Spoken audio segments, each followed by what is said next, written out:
विगत दिवस बहुत ही दुखद आतंकवादी घटना पहलगाम श्रीनगर में पाकिस्तान के द्वारा साजिश और षड्यंत्र के तहत हमारे निर्दोष निहत्थे जो सैलानी टूरिस्ट गए हुए थे, घूमने गए हुए थे, हनीमून मनाने गए हुए थे, कश्मीर की अर्थव्यवस्था को मजबूत करने गए थे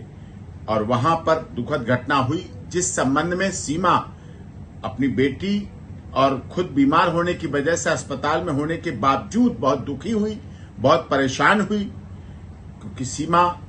पाकिस्तान से सनातन धर्म ग्रहण करके नेपाल पहुंची थी। नेपाल में सचिन मीना के साथ विवाह करके भारत आई, भारत में भी शादी हुई और शादी के बाद पिछले माह उसने भारत में एक बेटी को जन्म दिया है। और भारत सरकार ने इस संबंध में जो निर्णय लिया है, सार्क वीजा टूर के संबंध में, जो बहुत अच्छा निर्णय है, आतंकवाद खिलाफ निर्णय है, लेकिन सीमा के मामले में सीमा के सारे डॉक्यूमेंट्स माननीय गृह मंत्रालय, भारत सरकार और एटीएस के पास जमा है। माननीय महामहिम राष्ट्रपति जी का याचिका लंबित है। सारे आदेश जो सीमा माननीय अदालत ने दिए थे जमानत के दौरान, उत्तर प्रदेश की माननीय अदालत के द्वारा जो आदेश सीमा को जमानत के समय दिए गए, उनका पूरी तरह से पालन कर रही है।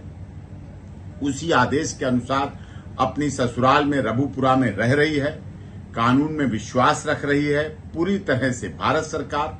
उत्तर प्रदेश की माननीय सरकार और माननीय अदालत का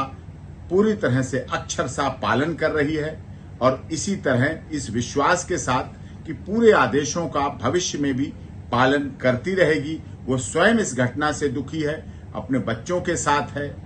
शरण के आधार पर है। यही हालात उसके साथ भी थे और आज भी हो रहे हैं कि सीमा, सचिन मीना और स्वयं मुझे भी पाकिस्तान के लोग यही षड्यंत्रकारी आतंकवाद में विश्वास करने वाले मारने का धमकी, काट डालने की धमकी,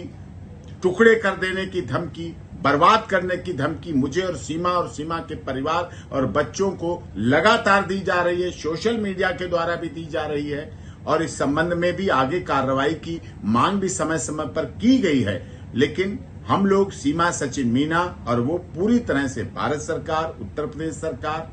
केंद्र सरकार का विश्वास और उनके पूरी तरह से आदेशों का पालन करेंगे। पहलगाम की घटना से पूरी तरह से सभी दुखी है और माननीय अदालत का आदेशों का पूरी तरह से पालन किया जाएगा, शांतिपूर्वक, कानून में विश्वास रखते हुए। और सीमा, सचिन मीना को भारत सरकार, उत्तर प्रदेश सरकार की सबका साथ, सबका विकास, सबके न्याय के साथ सीमा शरण के आधार पर आई हुई, क्योंकि सीमा को तो वहां मार डालने, काट डालने की धमकी दी जा रही, इस आधार पर यहाँ